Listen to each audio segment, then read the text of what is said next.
Talking man, bringing you the scoop like no one else can. Silicon Valley to Tokyo, he's got the lowdown, gotta know where to go. Talking man, breaking it down, Geek News Central all around town. Get your gadgets, get your geek on. Tech Talking Man, he's never on. Sit back and educated by the Tech Talking Man. Yes, I'm the Tech Talking Man, leading off today with Perplexity, an AI search engine rivaling Google and backed by prominent investors, including Jeff Bezos, is set to introduce advertising in its platform.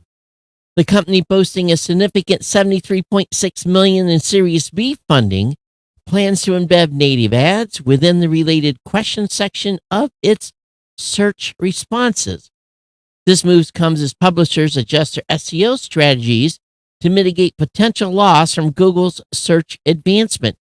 Perplexity, leveraging AI technology from OpenAI and its proprietary models, aims to balance its ad-driven model without compromising the user experience amidst expectations to attract substantial advertiser interest. That and many, many more stories tonight. You're listening to Geek News Central, episode 1734, coming to you this Monday, April 1st. Happy Fool's Day.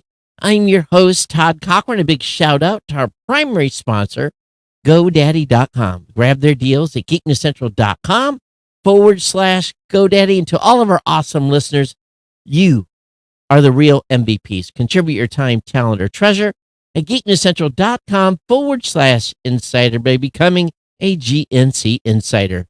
We are live and lit with all the modern podcast apps from podcastapps.com. Join the value for value movement by downloading and using a modern podcast app. And of course, you can dive into our digital hub. It's real simple. All you got to do is get over to geeknewscentral.com. Don't forget to check out our partner shows, all linked up there as well. Of course, sign up for the newsletter. Get on board, and don't forget to follow or subscribe via your favorite modern podcast app. And of course, you can join the chat room. Chat room is available at geeknews.chat. If you have feedback on today's show, it's real simple, geeknews@gmail.com. Of course, I'm on X at Geek News. You can find me on Facebook as well. And of course, a massive salute to GoDaddy, the longest running continuous sponsor of a podcast. Savings are here. Savings begin here. Get over to geeknewscentral.com/GoDaddy. Lock it in today. We're in a new month. You guys did good in March. I do want to thank you for your basically supporting the sponsor. The numbers came in okay. I wouldn't say fantastic, but came in great. But again, if you get over to geeknewscentral.com/GoDaddy, you can pick up a new domain name for $11.99 for a new domain name, or $6.99 a month economy hosting, $6.99 a month economy hosting for a free domain. Comes with that professional email and an SSL certificate for the first year, or $12.99 a month managed WordPress hosting. Again, a free domain comes along with that managed WordPress account, a professional email account, and an SSL certificate again for the first year, or you get a free trial of GoDaddy Website Builder. Your choice, personal, business, or business plus plans. That's a 1-month free trial. And I really want to reiterate, GoDaddy's been a sponsor here since June of 2005. We are fast approaching 19 years of support by this company. I want you to really consider, if you haven't went over to GoDaddy in any recent time, consider it. Get online, get yourself a plan.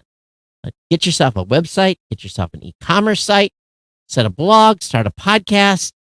All is possible by going to geeknewscentral.com/GoDaddy, grabbing one of those promo codes, and pick yourself up a service over there. I'm running a lot of my infrastructure on GoDaddy. Definitely check everything out. Again, geeknewscentral.com/GoDaddy. And GoDaddy, thank you for your longtime support here of the podcast. Those of you that are on live today, thank you for being here. Thanks for connecting. If you are watching live, make sure you check in. Make sure you say hello. I know I've been off for a week, but for good measure, good reason. Where was I? Well, I was in Los Angeles. And to be frank, I just, those of you that live in California, God bless you. I can't do it no more. LA's great town to visit. San Francisco is a great town to visit, but there's no way I could ever live there. Now, San Diego, different story. Northern California, probably a different story. But your taxes and cost of living, I've just completely, I guess I was sticker shock after being away from Hawaii now for 4 years. It's a sticker shock for me to walk into a restaurant in Los Angeles and I'm like, what? $16 for a mixed drink? $10 for a beer? $45 for an entree? Come on. Come on. We did go to a steak restaurant on the company's expense, and it wasn't even that great. And I got the bill, and I was like, I about fainted. It was for 4 people, and I literally just about fainted. And I know you get outside of the city center, it gets cheaper. You get to where the locals go, but good Lord. Had a great show. Got back on Saturday afternoon, but I tell you, suffered pretty much all week. And believe it or not, yesterday was the first day that I only took pain meds in the evening. I haven't taken any pain meds today, although as we're getting later in the day, I can definitely feel it. So I'm on a little bit of a mend here. It's not like it's constantly reminding me that it's broke. So I'm being very, very careful. But I'll be here all the way through the 3rd week of May when I go to London. If any of your listeners in London, we definitely want to connect with you. I'll be out there arriving in London Sunday, May. What's the date? Gotta look. May 19th. And then I'll be flying back Friday the 24th.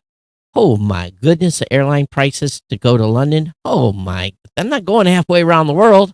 I'm just going to London. Oh my God. What a crazy price for airline tickets.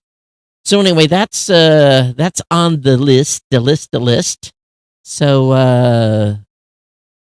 other than that, let's go ahead and get into the show content. Got a great lineup for you today. Little thin, but some of the stuff is really, really good. This Gen A search engine, Perplexity, who I believe lost their CEO last week to go to Microsoft, is talking about doing ad sales. Now, here's the thing I've been worried about with AI search engines and ad sales. And this is going to happen with Google too. How do you intermix this? How do you ask for an answer? All right, tell me who is the best podcast hosting company. Well, am I have to pay to get that result? Or is it going to give a list of companies, including mine, and then allow me to advertise around that search? How are they going to implement it? How are you going to be able to say what's authoritative or not? I think there's a fine line here. If you are asking Perplexity, and if you've done a Perplexity query already, I know you're pretty blown away because a lot of people are. If the native ads are included in the output of the AI, life is over as we know it for most companies. Because most companies cannot afford to advertise at the rates that is out there. I had a discussion with Google about a year ago, and we were looking to run some ads, and they wouldn't even talk to us unless we spent $50,000 a month.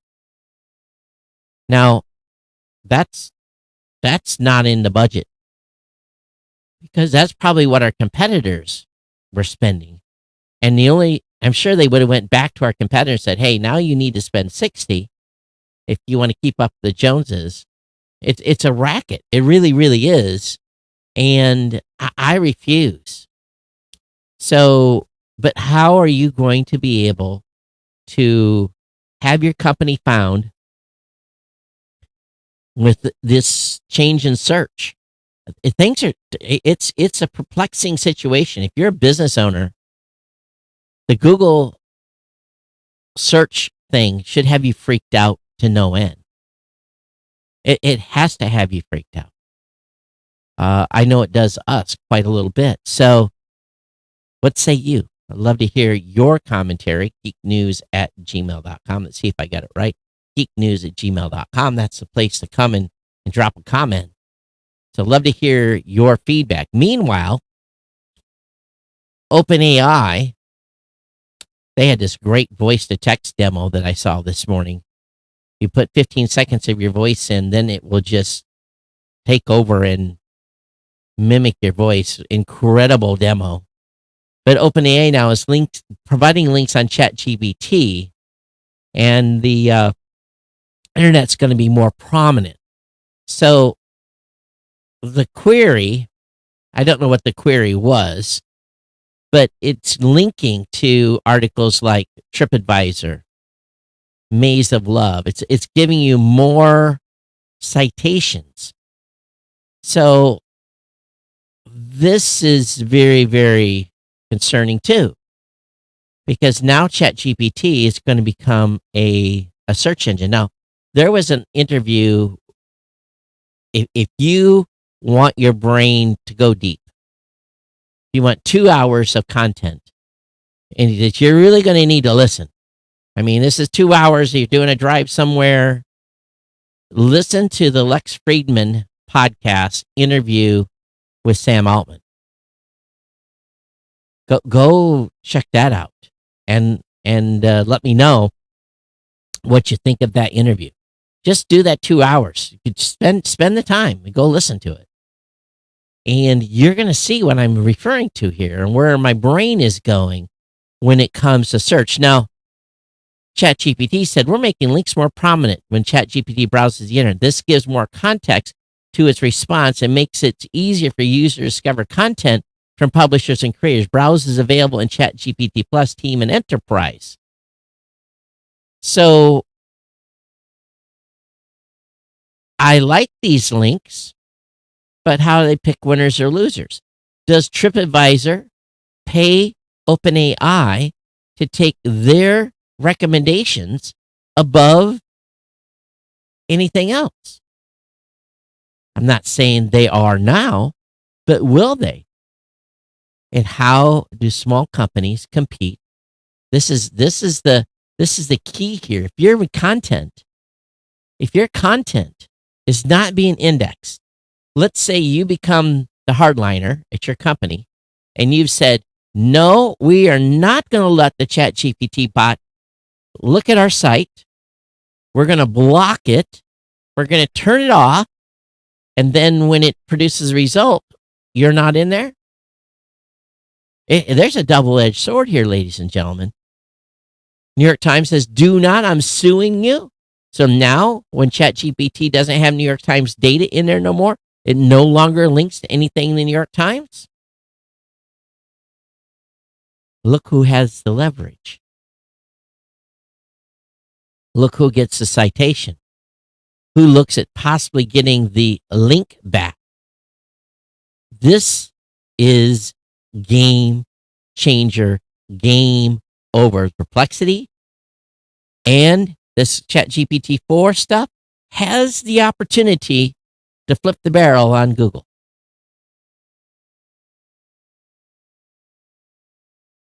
So I don't know. We'll see. We'll see what happens here. And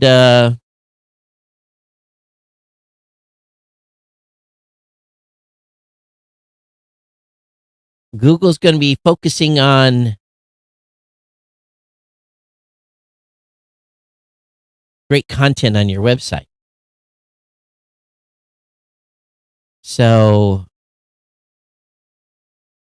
this is just this, who knows what's going to happen here. It got me bothered. If you're using the Google Podcast app, I'm sorry. If you're in the United States, you're not listening to the show tomorrow. I've got a list of Google apps. Android apps for you. Google Podcast, Google self-branded podcasting services, done. And this is their third try. Of course, they're trying to do YouTube. Please don't listen to this podcast on Google Music. I've got a list of great apps. Subscribe on Android.com. So please consider that. If you're switching, again, this is not April Fool.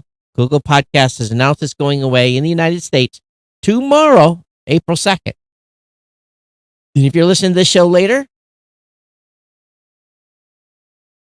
it sucks because 4.75% of you right today are listening on Google Podcasts, and you will have no app tomorrow.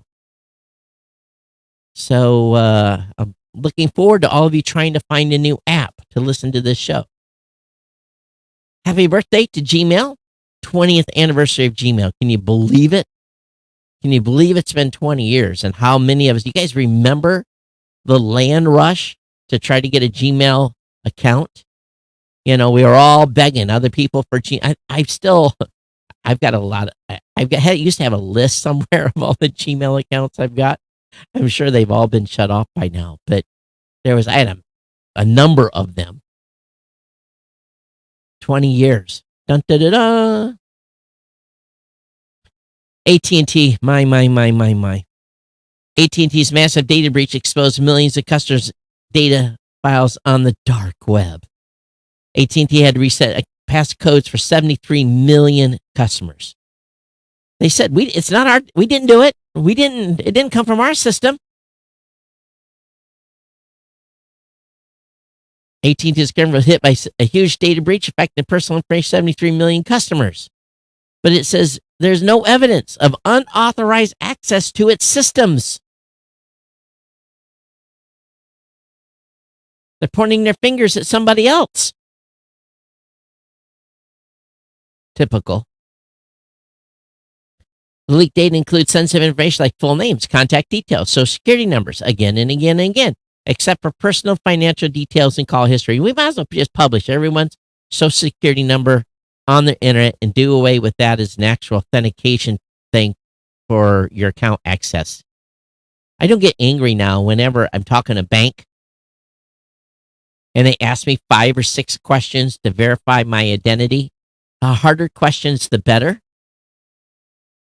The harder questions, the better. Sir, we're going to send you a text now to your telephone. Great. What is that code? 1234. Great. What was your first pet's name? Da-da-da, da-da-da, da-da-da. Great.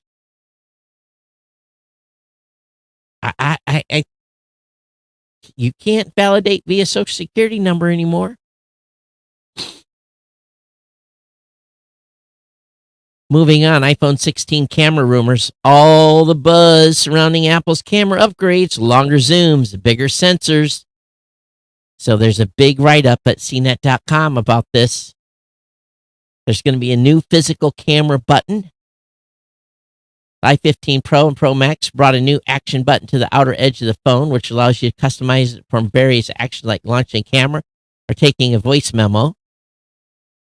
But there's going to be an additional button that will appear in the next model aimed specifically at photographers. The button will act as a camera shutter, better zoom for all models.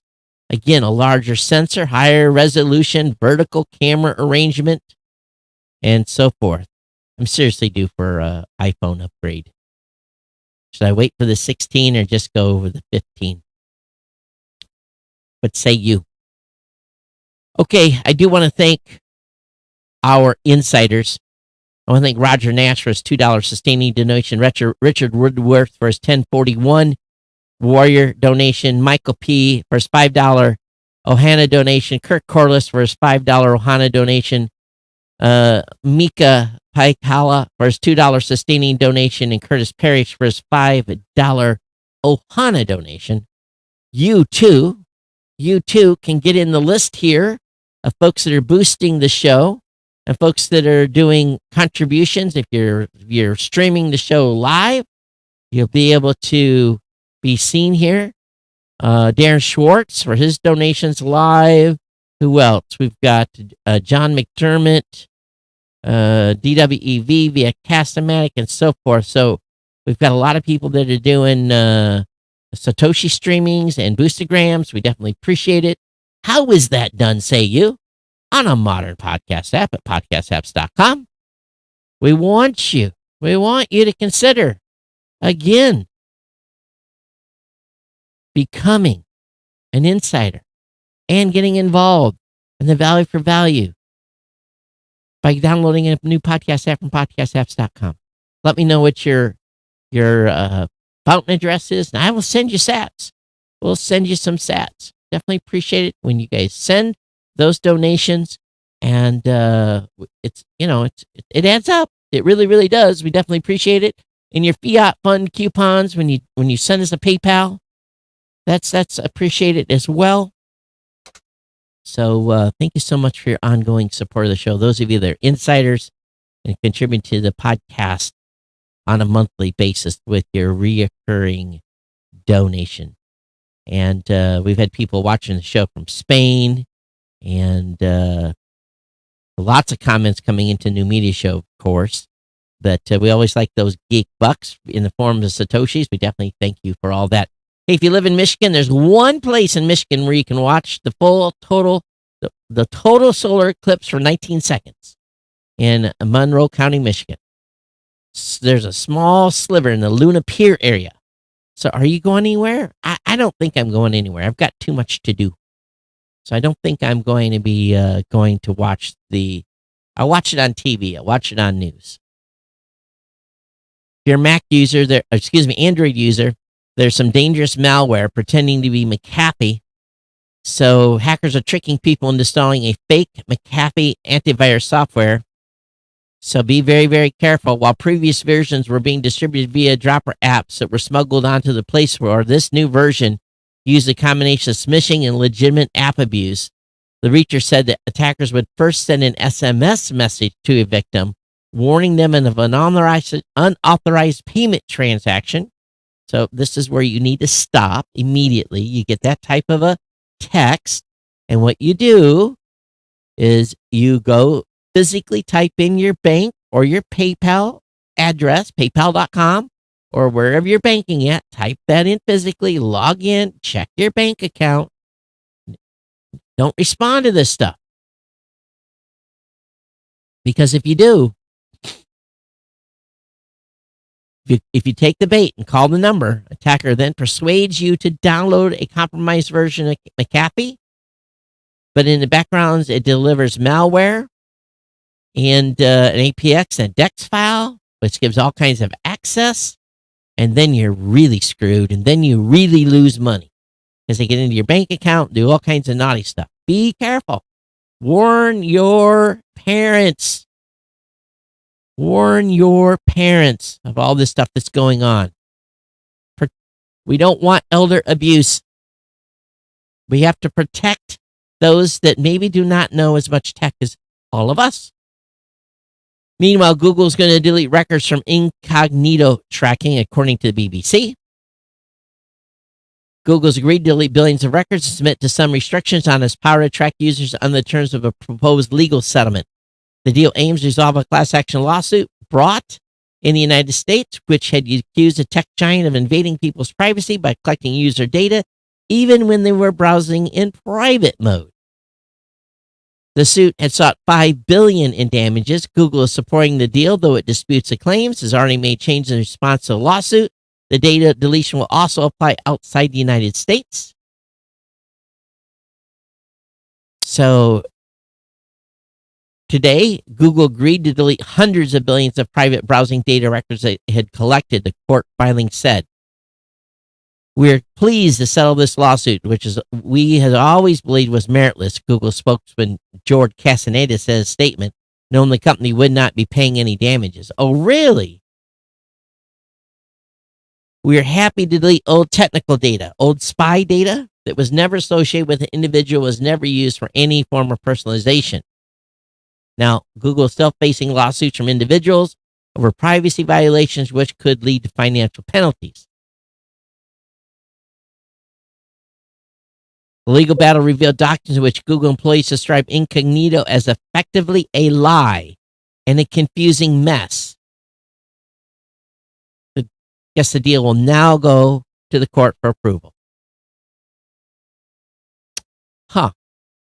All right. Well, they didn't have to pay any $5 billion, just made some changes. Meanwhile, OpenAI claims the software can clone your voice from 15 seconds of you talking. I talked about this in the beginning of the show. I want access to this voice engine. This thing is awesome. And I could see us adding some services. News of the existing voice engine, OpenAI said it was developed late 2022 to serve as the tech behind ChatGPT voice. Read aloud in its text-to-speech API comes as concerns over voice cloning have reached a fever pitch. So this is going to be an issue. We all know this. As long as they put in constraints, and I can authenticate and all that, they're testing with trusted folks right now.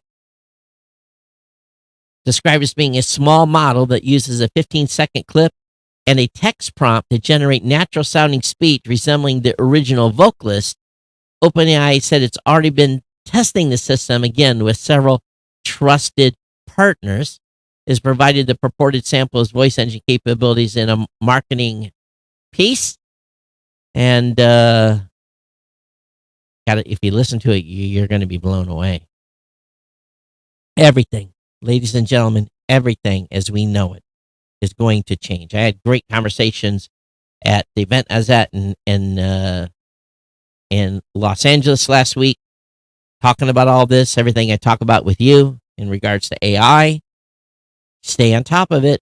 Stay on top of it. And I will share with you the most important stuff here.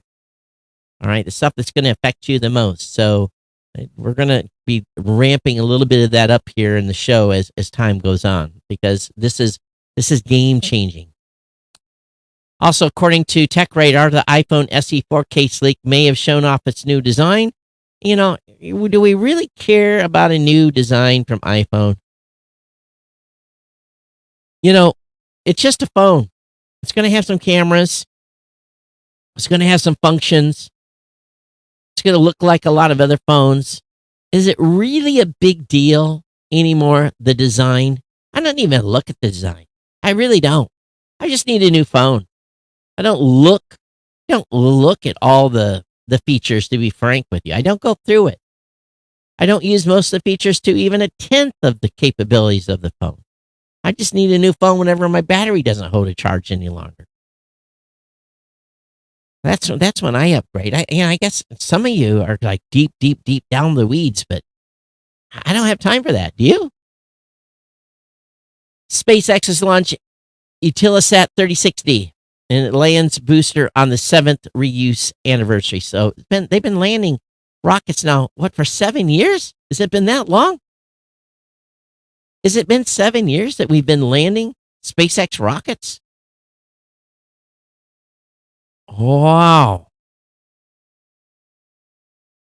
SpaceX launches first reused Falcon 9 booster for a customer 7 years ago in March 30, 2017. Huh? Is it been that long?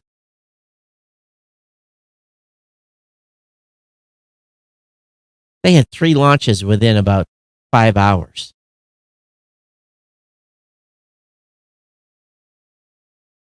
Has it been that long? Where the hell have I been? There's a great article over at Computer World. I remember some time ago, and I must have caught it when it happened. I went through a McDonald's drive-in, and they were only cash only because they couldn't take credit cards. It was in the evening some night, like a Friday night or something. Well, I don't remember talking about it on the show, but I guess how they handled that event was not a PR win. It was a PR failure. So there's a good article about how they badly their responses were. So this is a real technical write up. But if you're on the receiving of this, and when you've done some DNS boo boo or something and caused McDonald's not be able to collect money, you may not have a job afterwards. But boy, the way they handled the description of everything was not good. But anyway, for you IT folks and that are involved in media responses and how you talk to the public when something goes sideways, disclosure is best. We all make mistakes. It's not a matter of when your system's going to crash. It's just when. Everyone's going to have an outage. Everyone's going to have an issue. Everyone. Doesn't matter how much you plan for. Computers and hard drives and SSD and storage. At some point, something's going to go sideways and flip upside down and say, ha, ha, ha, I got you. That's going to happen. Happens to all of our computers. Matter of fact, we're coming up. I don't know what day it is. Maybe it's today. International Backup Day. Let me see. When is that day? International Backup Day. International Backup Day is, we've already passed it. So this is a good reminder. If you haven't backed your computer up in a while, check it. Make sure it's being backed up on a regular basis. If you've got a Mac, make sure Time Machine's doing its thing. Make sure that you got good cloud backups of all your data. It's a good time to check everything. Go through and just check your machines. If you have more than one, make sure they're backed up. It's a good opportunity to just make sure everything's square. And I've even got to do it myself. So I'm going to be going around here, doing a little walk around too, and making sure all my machines are backed up. Because, make sure things are synced. And also, there's a thing you can do for those of you that are Mac users. I learned this the other day, listening to a podcast. If you go to your home directory, and for Mac users, you know what that is, your home directory. You could have some unsynced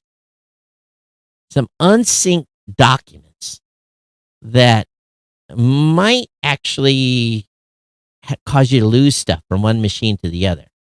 So make sure that you look at your home machine, you look at your home directory, and look down deep in there, and see if you're missing or if you've got stuff that hasn't synced to the iCloud. I listened to Mac Gab Weekly, So anyway, they had this talking about this. Hey, moving on, Apple Maps could soon make it easier for you to find routes and gas. How about cheap gas? You might have different routes based on the type of car you have, and it takes into account road restrictions and tolls and all that kind of stuff. Just what many GPS systems have done for many years, or many map systems. So you're going to be able to set profiles. And you have an electric vehicle, it'll tell you where to go to get a charger. Also, because it is April Fool's Day, April 1st, lineup of what's new on Hulu is linked in the show notes, as well as everything new on Macs. Got those two link up. So if you've got either of those services, you can definitely check that out. Also, if you live in New York City or New York State, or maybe it's city, an AI chatbot released by New York City government designed to assist business owners accessing information has come under scrutiny. A report by The Markup, co-published with local nonprofit newsrooms, documented, and the city revealed multiple instances where the chatbot provided wrong advice about legal obligations. One example sees a chatbot asserting that businesses could operate as cashless establishments despite New York City's ban on such practice. Didn't know that. Also, it gave some advice on rental units, basically that said you could discriminate. There was also a chatbot claim that bosses could accept workers' tips and that landlords are allowed to discriminate based on the source of income. Both of these were wrong piece of advice in which the chatbot said was real. So AI output does not replace the ability of you having common sense. Meanwhile, the United States Congress has banned the staff from using Microsoft Copilot. A report from Axios says the House Chief Administration Officer, Catherine, Spizendor, claimed that the AI tool poses a risk due to potential leakage of data to non-approved cloud services. As a result, Copilot, an optional generative AI add-on available across Microsoft product suite, is set to be removed from and blocked on all Windows devices controlled by the House. Well, those are enterprise. Those shouldn't be turned on to begin with. So there you are. Meanwhile, macOS users are targeted with more cyber attacks via dodgy ads and websites. So it raises the question, should you be running antivirus software or malware software on your Mac? On every one of my Macs, I run Malwarebytes. I also run Norton Antivirus. I run both. Some of you say, oh, that's overkill. You don't need to run that on a Mac, Todd. Well, until you don't. Until you don't. So that's my point. Malwarebytes 5 just came out. I saw the update. Ex-White House CIO tells the Register TikTok ban may be diplomatic disaster. And this is probably true. So imagine. Now, we know the Congress is mulling the legislation. We know the House has already passed and the Senate is considering it. But as soon as the president signs the bill into law, and if it passes, there will be 180 days for ByteDance to offload TikTok. Now, TikTok's a big company, so I don't know about you, but there's probably very few companies can make that transaction in the amount needed in 180 days. But what's going to happen? China, which already bans many Western social media platforms, including Facebook, could decide to take a hard line on U.S.-based firms that do business in China. Pick an American icon company that builds things in China. They could say, you're no longer allowed to do business here and you need to divest. You need to give up your company that operates here and sell it to someone in this country.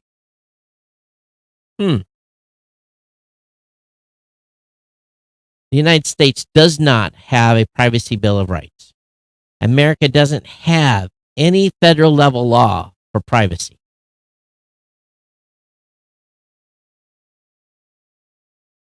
So there's no way to even have some sort of international discussion when there's not a lot of privacy laws to protect us. Meanwhile, Trump's True Social lost $58 million in 2023.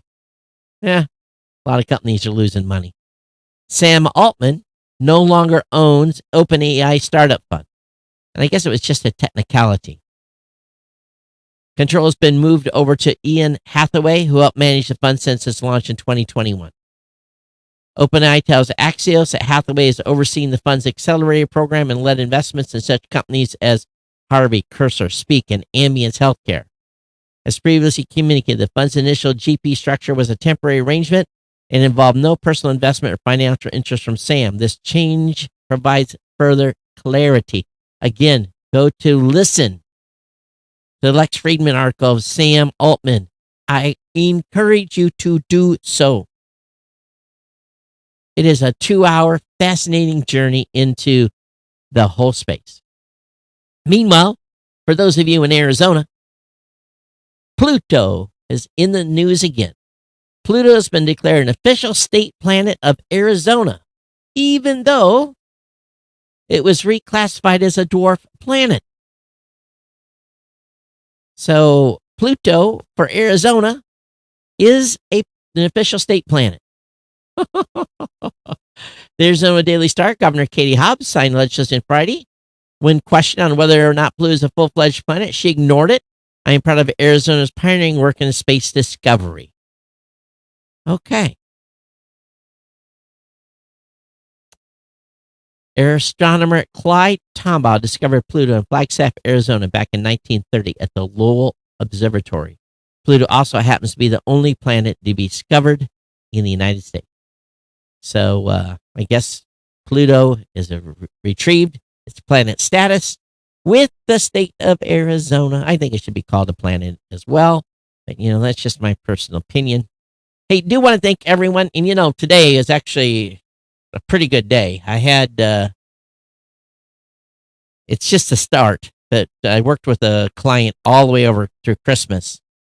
And I've been waiting and waiting and waiting and waiting and waiting for payment of partial payment of some of the stuff we delivered. I got a partial payment this afternoon, and just in time for the tax man to take it all away.